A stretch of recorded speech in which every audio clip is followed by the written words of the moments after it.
A paz do Senhor, meus amados irmãos, a paz do Senhor, jovens, a paz do Senhor, você, professor da Escola Bíblica Dominical, você, amante da EBD, seja muito bem-vindo a mais um podcast EBD em síntese. E como sempre, não estou sozinho, os nossos amados irmãos aqui, o pastor Eliab César, o amado diácono Anderson Tales, esta equipe que vem compartilhar com vocês subsídios para fortalecer o compartilhamento do conhecimento que você vai vivenciar no próximo domingo. É uma alegria ter você aqui mais uma vez. Que bom que você está conosco. Se você ainda não segue este canal, marca aí, né? Notifica aí a sua inscrição, marca o sininho para receber em primeira mão todo o conteúdo atualizado. Nós estamos aqui nos dirigindo a você, professor da Escola Bíblica Dominical de Jovens da Assembleia de Deus. Nós estamos aqui diretamente do estado do Rio Grande do Norte, onde tem o nosso presidente, pastor Martim Alves da Silva, e o nosso diretor do departamento, pastor Reinaldo Adilo, a quem enviamos uma saudosa e calorosa, realmente, mensagem de a paz do Senhor. Meus irmãos, vamos prosseguir lição de número 4 este trimestre que estamos estudando sobre o padrão bíblico para a vida cristã, caminho segundo os ensinamentos das Sagradas Escrituras, e hoje a realidade bíblica da salvação. A salvação é real. Precisamos de Cristo para sermos salvos. Você que ainda não é crente, você de repente que está aqui passando, olha, a salvação é real. Jesus quer te alcançar. Bom, vamos começar. A lição de hoje é organizada em 3 tópicos: a necessidade da salvação, tópico um; o segundo tópico, os efeitos da salvação, e o terceiro tópico, a salvação é para todos. Nós orientamos você, amado professor, amado jovem, a fazer a leitura semanal. Isso vai fortalecer aí o engajamento, o envolvimento, e vai poder semear no coração da sua classe a importância de cultivar a leitura bíblica e preparar o caminho para esta aula tão especial. Bom, nosso irmão Anderson Tales, o que a gente pode compartilhar deste primeiro tópico, desta lição, falando sobre salvação, esse sistema tão relevante para a juventude? A paz do Senhor, meu amado. Pai do Senhor irmão Anderson, Pai do Senhor, pastor Eliabe, tema de fundamental importância para a caminhada cristã, para a percepção e da sensação de pertencimento, não só do jovem, mas de todo crente, para as coisas da igreja, para as coisas de Deus, é entender que nós todos precisamos ser salvos. Na lição passada, nós estudamos um pouco a questão da doutrina do pecado, ou estudo sobre o pecado, e a lição ela vai muito bem ao chegar em um próximo tópico, falando sobre a necessidade da salvação ou sobre a salvação. Então, é importante que você faça esse link da lição passada com a lição atual, porque nós conseguimos mostrar para o aluno que é uma sequência pedagógica e é uma linha de raciocínio com certeza inspirada pelo Espírito Santo, com base pedagógica da nossa estrutura da casa publicadora. Então, lá na lição passada, domingo passado, nós falamos o que era o pecado no sentido humano, pecado no sentido sociológico. Nós abordamos pensamentos que se originaram desde a época anterior a Jesus, na Grécia, entre os romanos, e agora nós chegamos ao tópico da salvação. E aqui é muito importante citar o que é a salvação. Afinal, a salvação ela pode ser uma palavra de múltiplos significados, e o nosso comentarista vai abordar isso. Você pode usar a ilustração de uma pessoa que está num prédio em chamas, em fogo, gritando socorro, e ela espera que alguém venha salvá-la, ou o corpo de bombeiros, ou a polícia. Essa pessoa, ela precisa de salvação. Igualmente, nós precisamos de salvação.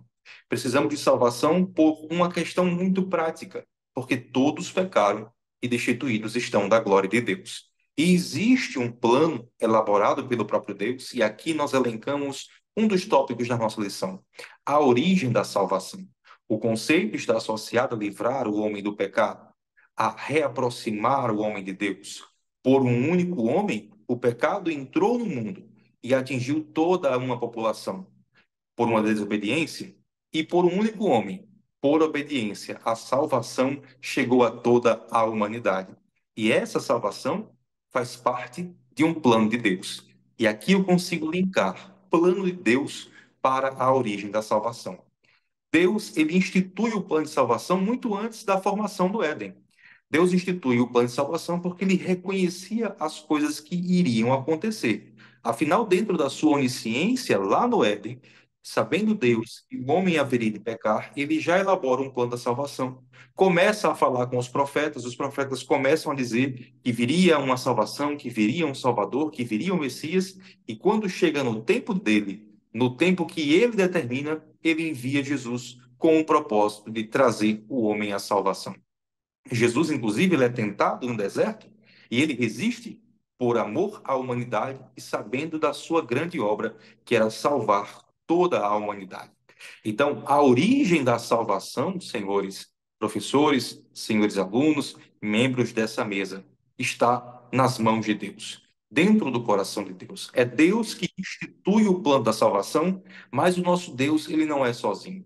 O nosso Deus, ele é um Deus uno, mas ao mesmo tempo um Deus com as suas três percepções, com as suas três ações, com as suas três pessoas, Pai, Filho e Espírito Santo. É impossível imaginar plano de salvação sem a presença de Jesus na elaboração desse plano, sem a presença do Espírito Santo na elaboração desse plano. E é por isso que, apesar de pedagogicamente, biblicamente, anunciarmos que o plano da salvação está nas mãos de Deus, como Deus o único autor, nós não podemos nos esquecer que Deus é um Deus trino, a Santíssima Trindade, e é por isso que quando Jesus ele é batizado no Jordão, os três aparecem, porque ali se inicia o início, obviamente, da caminhada cristã, se inicia a grande história de Jesus, a grande história do cristianismo, e é no batismo quando Jesus ele submerge, e aí nós pegamos a ideia do batismo por submersão. Eu me afundo nesse mundo e ressurjo no Espírito. Ali há a presença da Santíssima Trindade, Pai, Filho e Espírito Santo.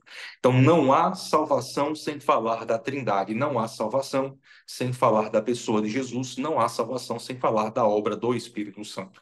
E aí eu consigo entender o porquê da lição falar que a salvação ela se origina em Deus, no coração de Deus, e eu posso, com base nisso, aplicar a ideia da Santíssima Trindade. Há um plano de Deus, há uma ação de Jesus, há uma ação do Espírito Santo. Então, meus amados irmãos, o que é a salvação? A salvação é a possibilidade de um homem que estava em pecado se reaproximar de Deus. E isso depende unicamente do homem que confessa, ou seja, reconhece, ou seja, aceita. É por isso que quando nos cultos evangelísticos nós vamos falar de quem quer aceitar Jesus, na verdade nós estamos auxiliando essa pessoa a entender o plano da salvação. Porque uma vez que todos pecaram e destituídos estão da glória de Deus, o homem precisa confessar, ele precisa reconhecer, ele precisa se arrepender. E aí ele abre uma porta para que a salvação venha para a vida dele. Então todos, sim, todos precisam dessa salvação.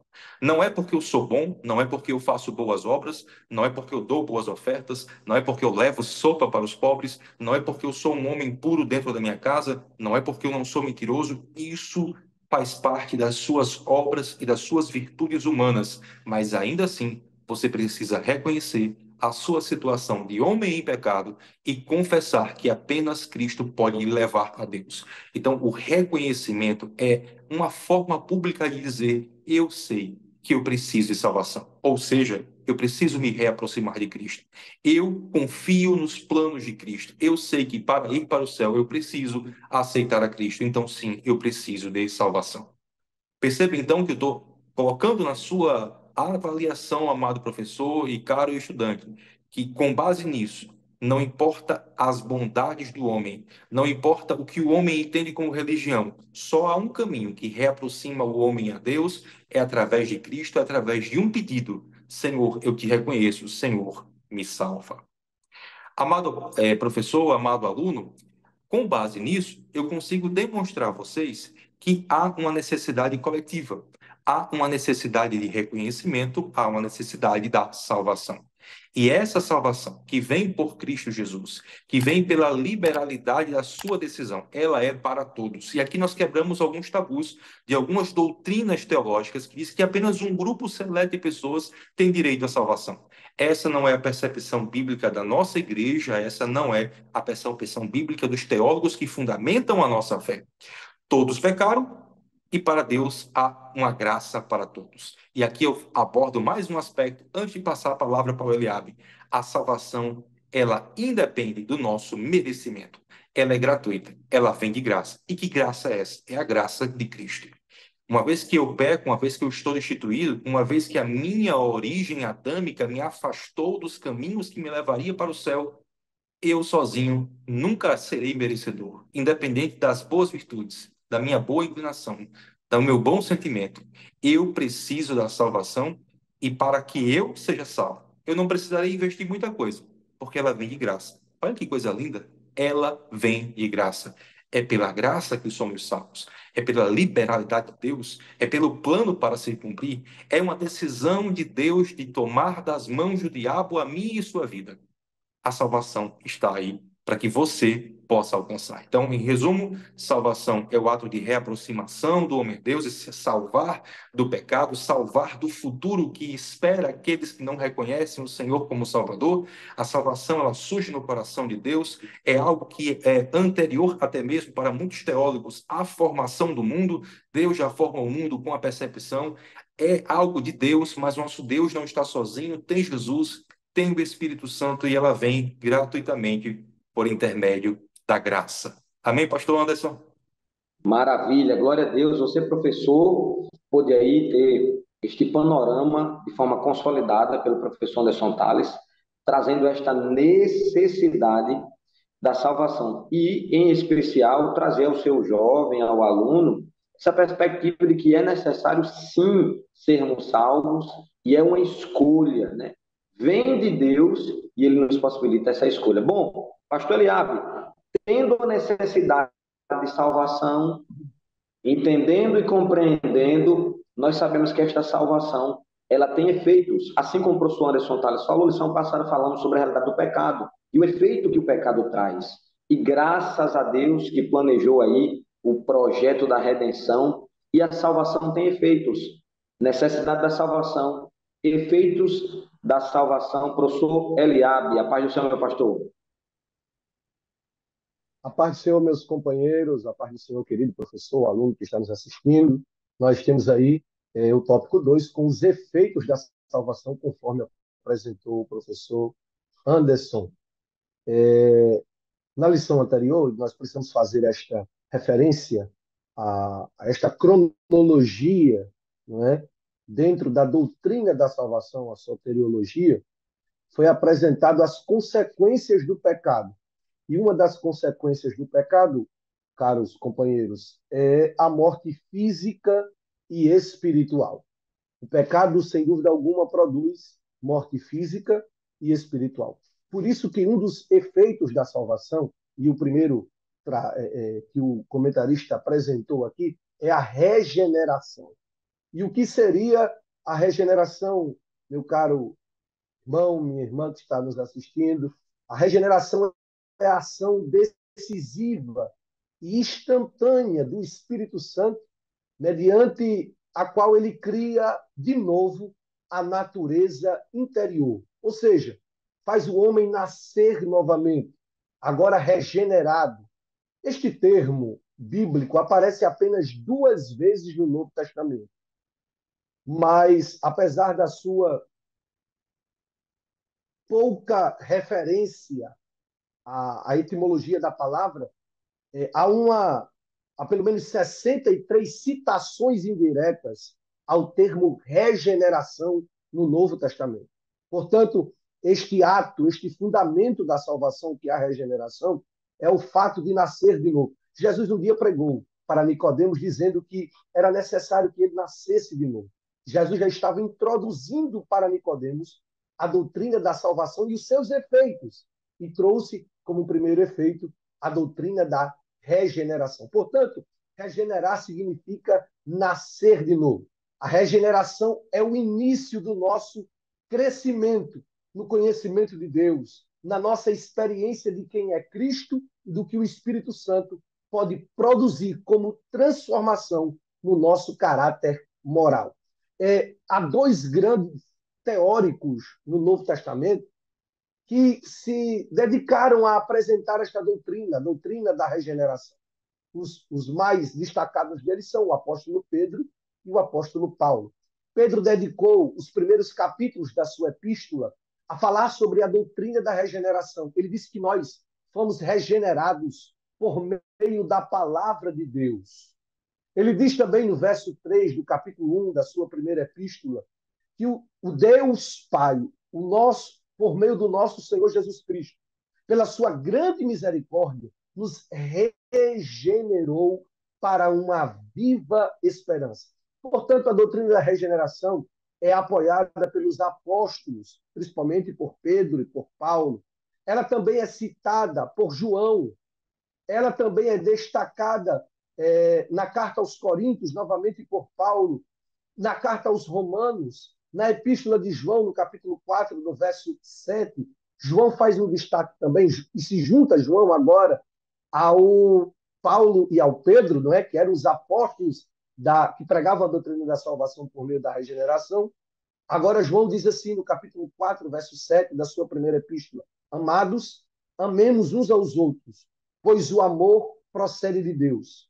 Aquele que ama é nascido de Deus. Observe que o nascer de Deus é citado aqui por João como base para a teologia da regeneração que dá fundamento aos efeitos da salvação.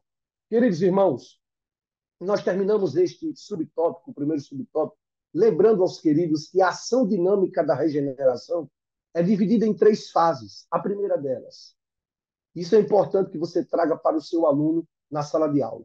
A ação dinâmica da regeneração é dividida em 3 momentos. Primeiro, a regeneração é uma transformação instantânea, o start para que o homem, a mulher, desfrute do processo da salvação é a regeneração. Portanto, ao aceitar Jesus, ele já está vivendo o processo da regeneração, porque a regeneração acontece de maneira imediata. A regeneração é descrita na carta de Paulo aos Efésios, no capítulo 2, verso 5, como uma mudança da morte para a vida. Não existe meio termo. Ou está morto, ou está vivo. E a salvação produz em nós regeneração, que é uma vida nova em Cristo Jesus. A segunda ação dinâmica da regeneração, ela é uma transformação sobrenatural que Deus realiza no crente. Portanto, a regeneração é obra de Deus em nós. Terceiro, a terceira ação dinâmica da regeneração, ela é uma ação radical e não superficial. A regeneração atinge a essência da natureza humana. Portanto, ela modifica o caráter, ela modifica o comportamento, ela traz um novo aspecto na linguagem, no vestir, no falar, nos relacionamentos. Por isso que Paulo diz: aquele que está em Cristo, nova criatura é. Há um teólogo americano, contemporâneo nosso, Paul Walsh, ele diz que lutar contra o pecado é a maior prova que você nasceu de novo e que Deus está realizando em você a obra da regeneração. Que bom! Nós terminamos o primeiro efeito da salvação, regenerados. E agora entramos no segundo efeito da salvação, que é a justificação. E esta figura, meu caro professor Anderson Leão, professor Anderson Tales, meus irmãos, a figura da justificação usada aqui, ela é plenamente jurídica, não é?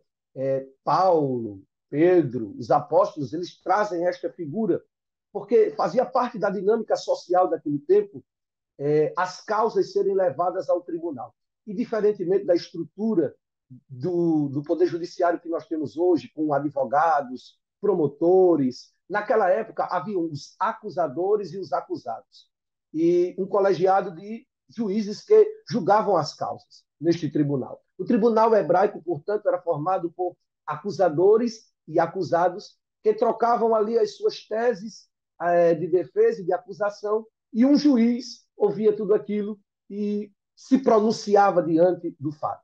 Bem, por que a justificação é usada na teologia da salvação? Porque após ouvir a acusação e a defesa dos que estavam sendo acusados, o juiz ele pronunciava a sua sentença, fosse condenatória ou fosse absolvitória, fosse por absolvição, aquele juiz pronunciava a sua sentença. Paulo, ele usa na teologia da salvação a justificação como fonte de um pronunciamento de absolvição. A pessoa que é justificada, ela é considerada justa e reta, não apenas como uma condição do seu caráter moral, mas sim como uma afirmação do seu estado diante do tribunal, diante do juiz. Paulo está dizendo assim: olha, eu continuo pecador, mas diante do tribunal, o Senhor me absolveu. Por isso que ele escreve a carta aos Romanos e diz assim: portanto, aquele que está em Cristo, nova criatura é. Mas na carta aos Romanos ele diz assim: nenhuma condenação há para os que estão em Cristo Jesus. A justificação não é por merecimento.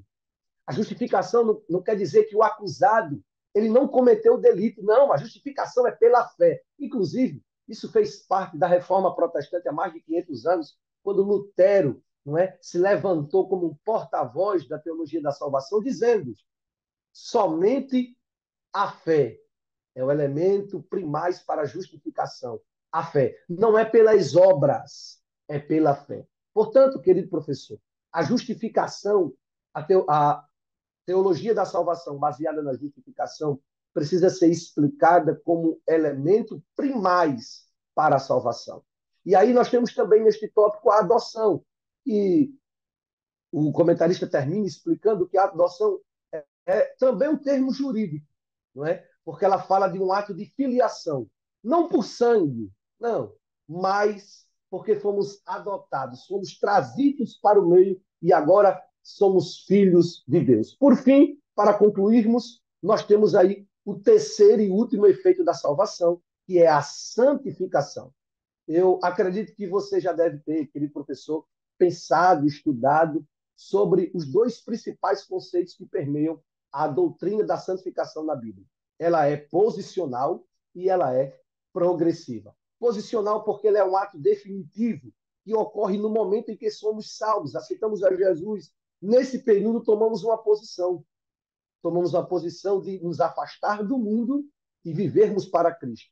Mas a santificação também ela é progressiva, porque ela é um passo a ser conquistado diariamente, no ato que você vence o pecado, vence a sua natureza carnal. Por isso que Paulo escreveu a carta aos Coríntios, no capítulo 7, verso 1, dizendo: tendo, portanto, estas promessas, purifiquemo-nos a nós mesmos de toda a imundícia da carne e do espírito, aperfeiçoando a santidade no temor de Deus. Portanto, que você desfrute dos efeitos da salvação, sendo esses efeitos a santificação, a justificação e a adoção, e também a regeneração. Boa aula, que Deus te abençoe, em nome de Jesus. Professor Anderson, Anderson. Glória a Deus. muito bem. Anderson Leão, professor, eu pedi aqui a palavra, né? Eu acho que foi muito pertinente a percepção do professor Eliabe de associar a questão jurídica da justificação e o termo adoção, e ele é muito feliz nessa perspectiva. Então, Paulo, como um homem instruído, e é por isso que na aula nós temos que entender a formação daquele que escreve, a formação daquele que ensina, para por trás disso trazer o significado de aplicabilidade. Quando ele usa o termo adoção, ele usa o termo justificação, ele está usando, obviamente, a cultura que ele aprende, tanto dos romanos quanto dos estudos que ele faz. Muito feliz. E eu queria só fazer um comentário a respeito dessa boa ilustração da salvação ser um ato de progressão, né? A santificação, ato de progressão, ato de continuidade. É porque não para com o levantar as mãos e aceitar Jesus. Ela vai em um ciclo. É por isso que nós quebramos muitas das teologias até tradicionais, que algumas igrejas utilizam, que uma vez salvo, salvo para sempre. A salvação, ela nos alcança, mas nós precisamos nos manter na santificação para que essa salvação produza o fim esperado, que é um dia podermos encontrar com Cristo, não apenas nessa terra, mas nos céus. Amém? Maravilha, glória a Deus. Com certeza, para você, professor, está tendo aí subsídios para maximizar a qualidade da sua aula. E é interessante que você perceba essa perspectiva do público que você está se dirigindo, né? Essa progressividade da salvação. Salomão vai registrar no capítulo 4 do livro de Provérbios que a vereda do justo, a caminhada do justo, o trilhar da caminhada do crente, do jovem, é como a luz da aurora. Qual é a aplicação, né, professores? É algo que começa pequeno e vai aumentando, é uma busca progressiva. E o texto vai dizer, como a luz da aurora, que vai brilhando, que vai crescendo, que vai aumentando até ser dia perfeito. Então, a salvação é real. E aí, essa perspectiva sequencial de falarmos da realidade do pecado e da salvação é mostrar para o jovem, como disse Eliabe, como disse o professor Anderson, estamos aqui passivos a esses tropeços, a estes pecados. Entretanto, existe uma salvação posicional. Eu quero Cristo. Se Jesus voltar agora, você será salvo. Você será arrebatado. E se ele não voltar, você vai progressivamente se arrependendo, sendo fortalecido de glória em glória, de fé em fé. Então, o jovem precisa desse seu incentivo, professor, desse seu esclarecimento, porque o diabo ele é um acusador. Ele vai ficar ali tentando trazer memórias antigas, tropeços antigos, né? E você precisa usar a palavra de Deus que diz que esse que as coisas velhas se passaram e tudo se fez novo. Muito bem, falando da necessidade da salvação, dos efeitos da salvação, regeneração, justificação, santificação, esse processo. O comentarista vai finalizar falando que a salvação é para todos. E aqui se faz referência àquilo que a igreja pentecostal, assembleiana, crê e entende que é verdade, porque é o que a Bíblia declara, a salvação é para todos. Não existe nada reducional ou restritivo. O texto bíblico vai dizer, você pode trazer alguns versículos como Atos 17:30 ou Tito 2:11 que diz, a graça de Deus se é manifestado trazendo salvação a todos os homens. E aqui não é reducionista, não é restritiva. E tem um detalhe, professor, você pode mostrar para o seu aluno que a graça, ela está em toda a Bíblia, porque o que é a graça de Deus? A graça de Deus tem nome, o nome dele é Jesus. Jesus é a graça personificada. E Jesus está em toda a Bíblia, de Gênesis a Apocalipse. Irmão Anderson, e tem a graça de Deus, como disse Eliabe aí, né? Citando Lutero, sola graça. E isso, a graça está em toda a Bíblia. A graça de Deus se é manifestado, não somente de forma teofânica no Antigo Testamento, mas vemos a graça de Deus agindo, libertando o povo, levantando Moisés como libertador, abrindo o mar, levantando Josué, levantando juízes. É a graça de Deus fazendo milagres, é a intervenção de Deus, é o panorama de Deus trazendo o ensinamento e a preparação para a chegada de Cristo, né? O autor aos Hebreus vai dizer que tudo que foi visto na perspectiva do Antigo Testamento é sombra. Sombra do apontamento de quem? Da chegada de Cristo enquanto homem, porque Cristo é desde o princípio, já disse o evangelista João, o verbo se fez carne e habitou entre nós. Entretanto, o verbo já estava desde o princípio, né? Estava lá na criação. Bom, salvação é para todos. O outro texto que eu citei aqui, Atos 17:30, mas Deus, não tendo em conta o tempo da ignorância, anuncia agora a todos os homens, em todo lugar, que se arrependam. A salvação é sim para todos, alcança a todos. O sacrifício de Cristo é pleno, é perfeito nessa perspectiva. Bom, mas Anderson, Deus, na sua presciência, sabe quem será salvo ou não? Bom, você precisa esclarecer, amado professor, e falar sobre a soberania de Deus. Sim, falar sobre a presciência, a capacidade divina de Deus saber o que acontecerá, né? Se nós observarmos um pouco a lição passada, por exemplo, falando em algumas perspectivas, os deístas, eles acreditam em Deus, acreditam na existência, entretanto, eles pensam que Deus criou e agora deixa a sociedade e o mundo viver de qualquer forma. Não, não. Nós somos teístas, nós acreditamos que Deus criou todas as coisas, que verdadeiramente Ele está no controle, é Ele que comanda, e muitas das coisas são consequências das atitudes erradas. E aqui faço uma referência falando sobre a criação, né?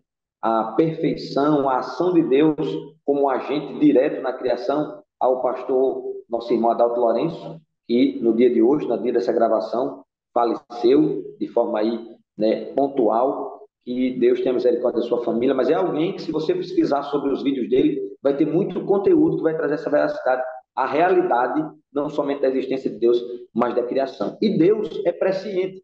E você precisa identificar, amado professor, que esta presciência não restringe Deus salvar um grupo ou parte de pessoas. Não.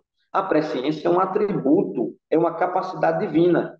Deus, ele conhece por meio da sua presciência, mas ele saber não restringe a ele intervir, salvarei de forma isolada alguns ou a outros. Agora é bem verdade, a salvação ela é para todos, Deus sabe sim, entretanto, a resposta à salvação é humana. O homem precisa corresponder. Quando nós olhamos para o contexto, a existência do inferno não foi para o homem. Deus constituiu isso por consequência da atitude de Satanás e os anjos decaídos. Foi para eles. Tanto é que Deus, de forma nenhuma, preparou um plano de salvação para Satanás e seus anjos caídos. Mas para o homem, Deus preparou um plano, um projeto para a salvação. E aí, a salvação é para todos, mas a resposta é individual. Aí você tem a oportunidade, meu caro professor, de trazer esse questionamento aos alunos. Quem tem certeza da sua salvação? E aí é natural que a perspectiva humana corresponda a parece de forma orgulhosa dizer eu tenho certeza da minha salvação. Mas nós sabemos que a salvação não é mediante as obras, é mediante a fé, é mediante a graça. E o homem precisa tomar esta posição. Eu creio em Cristo, eu creio no seu sacrifício e eu correspondo mediante a uma forma verbal e também prática da minha vida. Romanos capítulo 10, versículo 9 vai dizer: se com a tua boca confessares ao Senhor Jesus Cristo e em teu coração creres que Deus o ressuscitou dos mortos, serás salvo. Há uma resposta, há uma ação de Deus e uma resposta humana. Talvez você possa trazer ao jovem, né, uma aplicação, já que falamos aqui do contexto jurídico, de um juiz que está ali a julgar as práticas e as atitudes do ser humano, do réu, eu, você ou qualquer pessoa, e aí levanta-se alguém para defender, na figura de um advogado, para apresentar comprovações e argumentos de que ele não merece ser condenado. Entretanto, Cristo não faz isso. Cristo faz de forma diferente. Ele diz: olha, eu quero confirmar que ele errou, que ela errou, que ele pecou, que ela pecou, que eles pecaram. Entretanto, eu me apresento como substituto. E aí, quando a salvação é para todos, mas a resposta é individual, é você crer e receber Jesus como aquele que lhe substitui. E por causa dele, você é alcançado. E aí há uma necessidade dessa resposta, de confessar. O confessar aqui está relacionado à sua atitude em relação a Cristo. A resposta é humana, é individual. E aí, como essa resposta é apresentada? Você precisa deixar claro para o seu aluno. São duas atitudes. Quantas? Duas atitudes: arrependimento e fé. Ninguém vai a Cristo se verdadeiramente não considerar que necessita de salvação, de arrepender-se, de entender que não é perfeito, que as suas práticas não garantem isso. E fique claro, meus amados irmãos, estamos no ambiente de escola dominical, que você precisa trazer as perspectivas de outras religiões que são apresentadas. Religiões que são apresentadas que a prática da caridade, do amor na prática, da solidariedade, provoca a salvação. Não, não, não. Nós somos salvos, por isso temos práticas de amor, temos a caridade, vivemos uma vida piedosa. É por causa da salvação e não para encontrar ou buscar ou ter a salvação por meio de méritos. Precisa ficar claro para o seu aluno, meu amado professor, que os méritos são de Cristo. Ele sim tem méritos.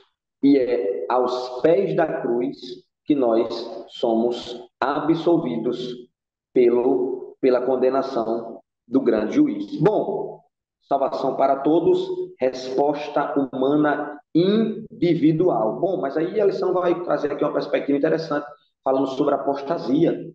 Quantos têm negado a fé, têm abandonado a fé? E é real. Muitos que caminharam, que trilharam. E aí você pode trazer a aplicação para a sua sala de aula. Quantos desigrejados hoje expressam verbalmente: não, não, eu creio em Deus, eu sei quem é Cristo, mas a minha convivência na igreja não é real.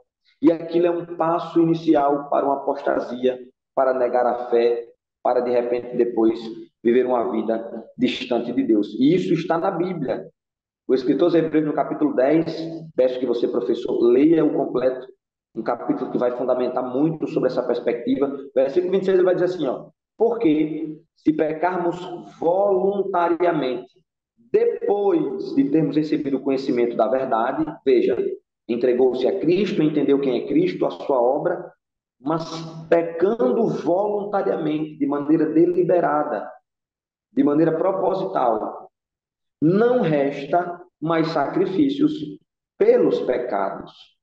Veja que é uma atitude de alguém que peca de forma deliberada e voluntária e aí acaba a negar aquilo que confessou, aquilo que crê.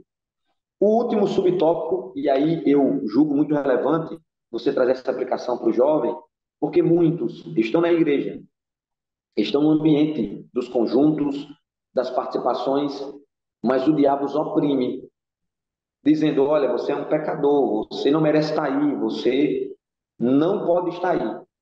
Mas o último subtópico vai dizer, um crente verdadeiro, ele peca novamente. E é verdade, há tropeços, há desafios. Você precisa deixar claro para o seu aluno que a proposta não é somente pensar que é um super crente que não tropeça. A ideia é que a salvação, aquilo que está disponível para ele, para aquele que ainda não crê a Cristo, nos dá a bênção de sermos alcançados, mas também nos dá o poder para vencer o pecado. O Espírito Santo de Deus habita em nós, esta graça nos alcança, nos dando poder para vencer.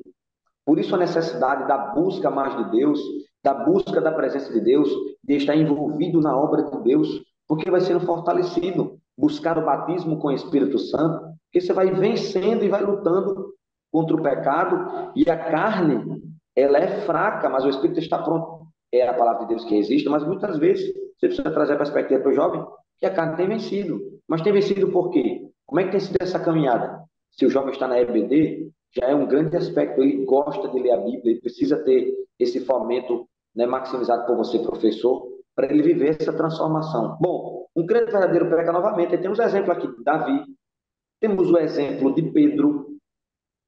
Pedro negou a Cristo, mas se arrependeu e foi restaurado. Davi pecou e escreve o Salmo 51, você pode trazer na sua sala, né, a leitura do Salmo 51, que é uma resposta. O próprio Davi vai dizer, cria em mim, ó Deus, e o cria, o termo ali no original, bará, é o mesmo criar de Gênesis 1:1. No princípio criou, Bereshit bará, bará criar, criar o quê? Criar do nada. Davi está dizendo assim, Deus, cria um novo coração, porque o meu está contaminado, o meu está manchado. Nós vemos uma resposta de quê?